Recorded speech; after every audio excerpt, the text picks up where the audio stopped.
This episode of Man of Prestige, to everything you're saying no to, probably some important part of your life, right? And this is the part that I really need to talk to you about, because some of us, I've been like that before too. Some of us, we don't know how to say no because we are always we're concerned. We're obsessed with making sure everyone is happy, right? This is a very unhealthy way to live life, because you're just one human being and you can't serve everyone. You cannot. Stop trying to. You're not going to be able to serve everyone. Okay? Tip number 2, acknowledge your emotions. Okay? Acknowledge your emotions, your feelings. Suppressing your feelings and your emotions is such a weak thing to do, right? It takes strength, it takes courage to say, I feel this type of way. This is how I feel. I feel something. All right, we're talking about how to be more assertive in 4 tips. 4 tips to be more assertive, right? Assertiveness is something I see people throw around all over the place, especially in the manosphere, on YouTube, alpha male communities, masculine male communities. Assertiveness is a big topic, right? And I see people misconstruing it, if you notice what I'm doing right now, and that I'm doing right now, I'm not being assertive, right? Okay. But that's not necessarily true. It depends on who I'm talking to, right? Not only that, it depends on how you got here. Like, did you come here because you're following me, because you're paying attention to my videos, right? If you're doing that, then I'm by default assertive. So assertiveness is subjective, right? Depends on the eyes of the beholder, who is listening, right? Who is paying attention to if I'm being assertive or not. What is the effect what effect is it creating on the other side, right? I'm not talking about the audience as a whole, but even each individual on an individual basis, on that type of level, right? So assertiveness and Assh0leness are 2 different things. Those are 2 different things, and a lot of people think being the asshole is being assertive. Oh yeah, the women only sleep with assholes anyway. That's false. That is very, very false in so many ways.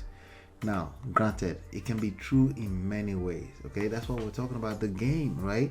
See, when people are younger, when women are younger, yes, they may tend to fall for the bad guy, the class clown. Yes, because it's interesting, right? It's just seems like it's a lot going on. It's variety. It's like a show, right? So you can appreciate that without thinking that you have to be an asshole, right, to get a woman, right? By the way, if an asshole is getting a woman, what makes you think you being deliberately an asshole is going to work for you? You're trying to be somebody else. Lack of confidence. Okay? You're trying to be someone else. And then you're probably going to wonder how come it's not working for you, because you're trying to be somebody else, and we can smell that bullshit. We can sniff it from miles away. Women can sniff it from miles away. Okay? So with that being said, let me read this quote real quick. Assertiveness is the willingness to stand up for oneself. It's the ability to communicate one's thoughts, feelings, and desires in a way that will be both heard and respected by others. I've been accused before of not being assertive. Well, usually it's because the person is not listening. Okay, if they already made up their mind of who they think I am and they're not listening, I'm not going to come off as assertive for them. I'm going to sound, they're not patient enough to even hear, so I'm going to sound like I'm beating around the bush. Now, I could be giving some excuses here, right? It is what it is. It's possible. But my point there is that it's always with respect to who is engaging, right? It's not an absolute of, like most things, it's not absolute, okay? All right, good. Assertive people are not aggressive or passive. Is neither, right? They simply know how to express themselves so that they can get what they want from life without being pushy, pestering, or annoying. So again, your job as a person who is trying to be assertive is to also pay attention, read the room of your audience, right? Are these people that will appreciate a certain level of tone? Is there a certain level of tone that you should bring? So we do a lot of writings here, right? And Part of the things we pay attention to is the tone that we use in our writings. Some are aggressive, some are educational, right? So these are all the different things that goes into being assertive. So when I'm being assertive in a setting where it's required to be educational, it's different from when I'm just randomly in a classroom somewhere as a 16-year-old boy. It's two different things, right? So again, it's subjective. But with that being said, nonetheless, I'm going to give you 4 tips, right, that I think you will find it useful. Tip number 4. Confidence is not always loud. Yes, listen, just like nothing is absolute, sometimes confidence is loud, okay? Sometimes within certain context, how you show confidence is being loud, okay? Sometimes people read loud as confidence, right? But the problem is when you think that's always the truth. That is a problem, because that's not always truth, okay? That's not always the truth. A lot of time, silence is just as powerful as loud. And silence can be more effective than being loud. It just depends on what we're talking about, right? When there's emotions playing a big part of the context, like orchestrating a big part of the context, silence is probably much more powerful than being loud, because again, there's emotions. So you mixing your emotional loud voice with another person's chaos, you're not going to get anywhere unless your goal is to create chaos. See, again, I left some room. Some people's goal is to create chaos. It is what it is, right? Sometimes in life, that's what some people need to create to achieve their goal. We're not going to get into that right now. Tip number 3. No is noble. It's a noble answer. You could say no. Be okay with saying no, right? When you say no to certain things, you're saying yes to other things, right? But if you're busy saying yes to everything, you're saying no to probably some important part of your life, right? And this is the part that I really need to talk to you about, because some of us,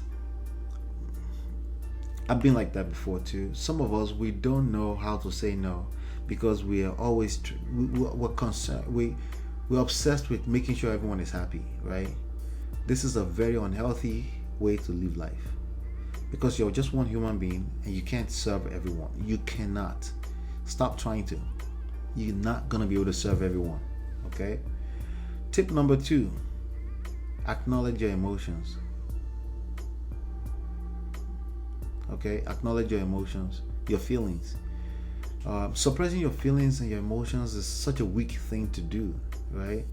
It takes strength. It takes courage to say, I feel this type of way. This is how I feel. I feel some kind of way. You may not even be able to express what feelings but you're able to say, I feel, made me feel some type of way. I felt some type of way.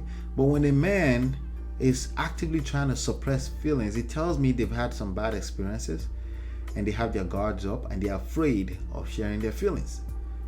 It's a weak place to come from as a man. Okay, I'm sorry I may be busting your bubble there, right? But it's the truth. Okay, we're emotional beings, and not being afraid to be an emotional being is part of being a man.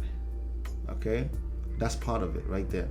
Tip number 1, quality questions are great. Learn how to ask quality questions. If you want to be assertive, just ask questions. Okay, first of all, asking questions shows that you're interested in the other person. When a person feels like you're interested in them, they like you. Okay, now they're getting to know you, like trust, right? KLT. They're getting to know you, they're liking you effectively, they're trusting you effectively. That means they're willing to do almost anything for you just by asking questions, which represents in its very essence you're interested in them, right? And when people feel like you're interested in them, that's a big part of seduction skills, especially if we're talking about a romantic partner, right?